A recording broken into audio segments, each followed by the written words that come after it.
Ser podcast. Hola, soy Tony. ¿Qué tal? Después de unas semanas de vacaciones, vuelve Tierra a la Vista, el podcast sobre medio ambiente de Ser Podcast, donde en 10 minutos te vamos a contar las noticias de la semana más importantes y curiosas sobre ecología. Buenas terrícolas, aquí Bruno. Una semana más te aseguramos que con nuestras noticias conectarás con tu planeta para que no pierdas nunca de vista la Tierra, tu casa. Para no romper la tradición, empezamos con una curiosidad. ¿Sabías que los perros también lloran de alegría al ver a sus seres humanos queridos? Yo ya lo sabía, aunque no es fácil de ver. De verdad que lo he notado en mi perro, Blue. Un día de estos os lo presento. ¿Cómo se le humedecen más los ojos? Sí, sé a lo que te refieres. Y es porque esas lágrimas no caen como suele ocurrir en los humanos, pero sí aparecen en los ojos. Esta es la conclusión de un singular estudio científico llevado a cabo por 8 veterinarios y oftalmólogos de Japón, cuyos resultados han sido publicados en Current Biology, una de las revistas científicas de mayor prestigio internacional. Una de las científicas decidió investigar sobre el tema cuando su perrita tuvo cachorros y notó que lloraba cuando los amamantaba. Entonces tuvo la idea de que quizá estaba relacionado con la oxitocina, una hormona que está involucrada en el reconocimiento y establecimiento de relaciones sociales. A esta hormona también se la conoce como la del parto y la lactancia. Y lo mejor es que este estudio sigue, ya que quieren probar si los perros también producen lágrimas en respuesta a las emociones negativas o cuando se juntan con otros perros, y si esta respuesta, en caso de existir, tiene una función social en el mundo canino. Y ahora seguimos con las noticias más esperanzadoras de la semana. Las buenas noticias. Todos los mataderos de España deberán instalar cámaras de videovigilancia. El Consejo de Ministros ha aprobado el Real Decreto que afectará a unas 700 instalaciones y busca evitar las malas prácticas. El Ministerio de Consumo justifica la norma en la necesidad de garantizar el bienestar animal durante la descarga, el traslado, la estabulación y el aturdimiento de los animales y mejorar las garantías de seguridad alimentaria para los consumidores. Esta medida era reclamada por las organizaciones de consumidores, por las asociaciones de defensa de los animales y también por la industria, ya que la instalación de cámaras en los mataderos supone una garantía, un sello de calidad. En los últimos años, varias investigaciones de asociaciones animalistas han denunciado malas prácticas en algunos mataderos del país, con vídeos grabados con cámaras ocultas. España consume un 9% menos de electricidad que hace un año. La demanda eléctrica cayó en la segunda semana en vigor del Plan de Ahorro Energético. Concretamente, la cifra duplicó la reducción registrada en la primera semana tras su puesta en marcha.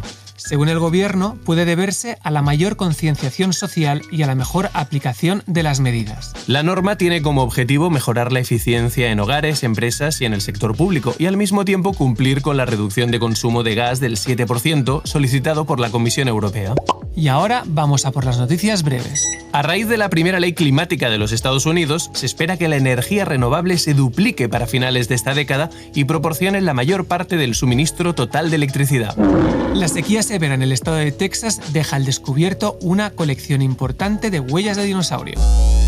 España sigue generando menos de la mitad de electricidad con placas solares que Alemania, pero el sector fotovoltaico español tiene mucho margen de crecimiento desde que en 2018 fue derogado el nefasto impuesto al sol, implantado en 2015 por el gobierno del PP presidido por Mariano Rajoy.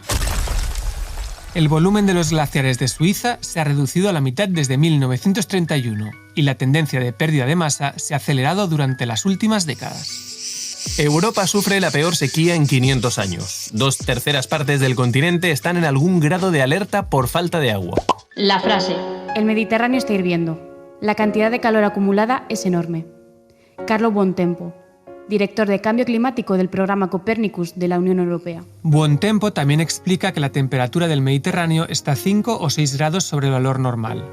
Esto tiene un impacto no solo ahora, sino en las próximas semanas y meses, y es muy preocupante. El científico sigue así. Es como un almacén de energía. La cantidad de calor acumulada es enorme, y este es uno de los ingredientes para tener eventos extremos como los que vimos el año pasado o el anterior, con precipitaciones muy fuertes en pocas horas. El consejo. Para los que tienen bebés, algunos consejos eco para evitar, reducir y reciclar todo aquello que genere residuos en su crianza. Pañales reutilizables. Los hay de tela y de fibra de bambú. Se meten en la lavadora y punto. toallitas. Las tenemos que erradicar porque el planeta no se las puede permitir, y lo mejor para conseguirlo es limpiar a los bebés con esponja, agua y jabón, como se ha hecho toda la vida. Para acabar con las manchas y no utilizar detergentes, el bicarbonato es muy eficiente, ya que sirve para reblandecer las manchas y también como suavizante de la ropa. Y contra la lejía, el agua oxigenada, que incluso funciona mejor. Hay que reducir el consumo, y para ello, qué mejor que dar voces a familiares y conocidos para que aprovechen nuestra cuna, trona o la sillita del coche. Todos estos objetos tienen una vida muy corta, los tenemos que reutilizar, darles segundas y terceras vidas. Podréis encontrar más información sobre este tema en el libro La crianza sostenible, de la psicóloga infantil Rosa Joé. La cifra. 50%. Los océanos aportan casi el 50% del oxígeno que necesita la humanidad. Pero desgraciadamente, a cambio reciben 8 millones de toneladas de plástico al año. Suciedad, contaminación de los barcos, sobrepesca y extracciones de gas, petróleo y minerales.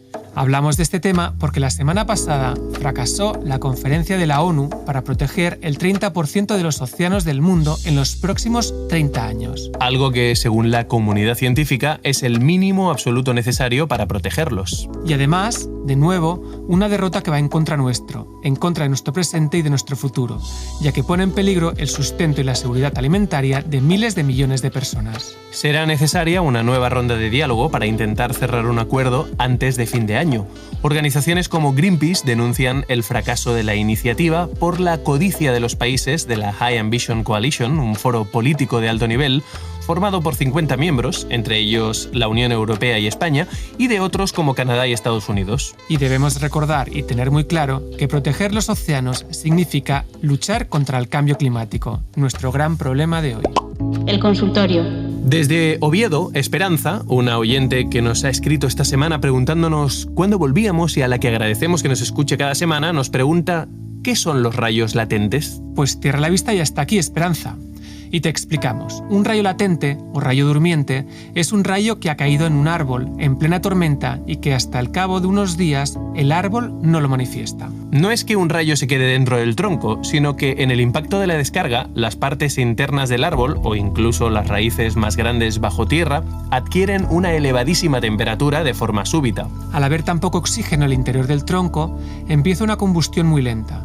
Puede durar horas o días. Normalmente no más de 2. Desde fuera no se aprecia lo que ocurre en el interior del árbol, pero pasado un tiempo, cuando en el exterior baja la humedad y sin previo aviso, empieza a arder, provocando un incendio. Esto se suele dar en las tormentas secas, que se han dado mucho este verano y, como ya sabemos, es uno de los fenómenos meteorológicos más peligrosos. Las no tan buenas noticias. La superficie forestal quemada en España en 2022 multiplica por 4 la media de la última década. El Ministerio para la Transición Ecológica cifra en casi 230.000 las hectáreas forestales quemadas en lo que va de 2022. Estas cifras recogen lo registrado hasta el 14 de agosto, así que no incluyen la superficie quemada a partir de esa fecha en los enormes incendios de este verano en Begís, Castellón y Baideo, Alicante. Estos datos sitúan al país a la cabeza de los países de la Unión Europea con mayor superficie arrasada por los incendios forestales de este verano. La mayoría de estos incendios han sido debido a rayos caídos durante tormentas secas y en menor medida consecuencia de la actuación humana, tanto por imprudencia como intencionada. Estas tormentas secas son típicas de las olas de calor y han sido el caldo de cultivo de una de las peores olas de incendios de la historia del país. Hace 30 años, los mayores actores industriales de Estados Unidos urdieron una operación secreta de relaciones públicas para negar el cambio climático. El plan consistió en persuadir al público de que el cambio climático no era un problema y forjó una exitosa estrategia cuyas devastadoras consecuencias están a nuestro alrededor. El cliente era la Coalición Global por el Clima, GCC por sus siglas en inglés, en la que estaban las industrias del petróleo, el carbón, el acero, el ferrocarril y las automotrices. El socio en materia de comunicación que contrataron para cambiar el discurso sobre el cambio climático fue E. Bruce Harrison, considerado como el padre de las relaciones públicas medioambientales, una pesadilla para los ambientalistas de entonces y, desgraciadamente, para todos nosotros hoy. Su estrategia para vencer a quienes buscaban tomar medidas a favor del medio ambiente fue convencer al público de que los datos científicos sobre el cambio climático no eran confiables y que, además del medio ambiente, los políticos debían tener en cuenta cómo las medidas contra los gases contaminantes perjudicarían a los empleos, el comercio y a los precios. Un discurso sesgado, falso y populista que caló gracias a una amplia campaña en los medios de comunicación, en la cual no solo se publicaron artículos de opinión, sino que se contactó directamente con periodistas para convencerlos de que el cambio climático no era una amenaza. Lo curioso es que todo este rollo negacionista y con esta misma estrategia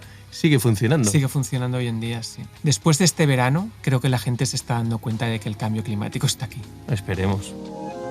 Y así hemos llegado al final del capítulo de hoy, el primero de esta nueva temporada. Un placer volver a traerte cada semana las noticias más importantes que afectan a nuestro hogar. Esto es Tierra a la Vista, el podcast sobre medio ambiente que te conecta con tu planeta en 10 minutos para que no pierdas nunca de vista la Tierra, tu casa. No os olvidéis de conectar con la naturaleza. Buena verde y azul semana, terrícolas. Tierra a la Vista es una producción de Ser Podcast, dirigida por Toni Ullet Nadal. Guión y presentación, Toni Ullet Nadal y Bruno Sokolovi. Locuciones, yo, Gemma Jiménez. Realización, Álvaro Eugena. Síguenos y suscríbete en la aplicación y web de la cadena SER o en la plataforma que prefieras. Cadena SER.